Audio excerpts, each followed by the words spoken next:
আসসালামু আলাইকুম। বর্তমানে বিভিন্ন ধরনের ইলেকট্রনিক ডিভাইস যেমন মোবাইল, ট্যাব এগুলো যেন শিশুর জীবনের একটি অংশ হয়ে দাঁড়িয়েছে। অতিরিক্ত মাত্রায় স্ক্রিন টাইমের কারণে শিশুর ভাষা, আচরণ এবং মানসিক বিকাশের উপরেও এর নেতিবাচক প্রভাব পড়ছে।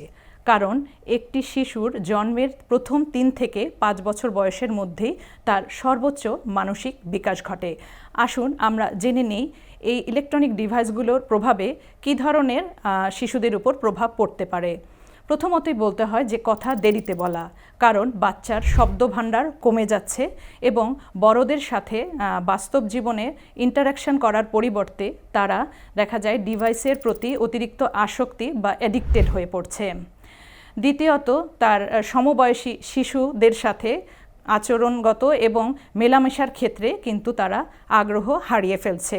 চোখে চোখ রেখে কথা বলা যে এই অংশটুকুতেও তাদের এখানে ঘাটতি দেখা যাচ্ছে।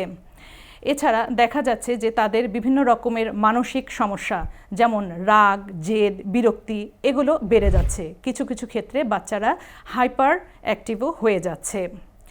এছাড়া বাচ্চাদের শারীরিক সমস্যা যেমন চোখে কম দেখা, ঘাড়, পিঠ এগুলোতে ব্যথা হওয়া এগুলো তো থাকছেই, এবং শারীরিক পরিশ্রম না করার কারণে কিন্তু শিশুদের স্থূল হওয়া বা মোটা হওয়ারও একটি প্রবণতা হয়ে যাচ্ছে।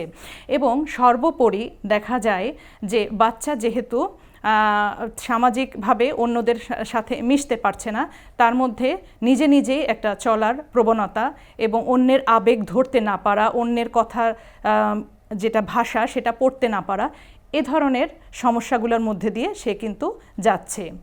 তাই আমি প্রতিটি অভিভাবকের কাছেই এটা অনুরোধ করব যেন তারা বাচ্চাদের এই সমস্যাগুলো যদি অতি দ্রুত শনাক্ত করে একজন শিশু বিশেষজ্ঞের কাছে গিয়ে সঠিকভাবে মূল্যায়ন করতে পারেন, তাহলেই কিন্তু এই আসক্তিগুলোর ক্ষতিকর প্রভাব থেকে তারা তাদের বাচ্চাকে মুক্ত রাখতে পারে।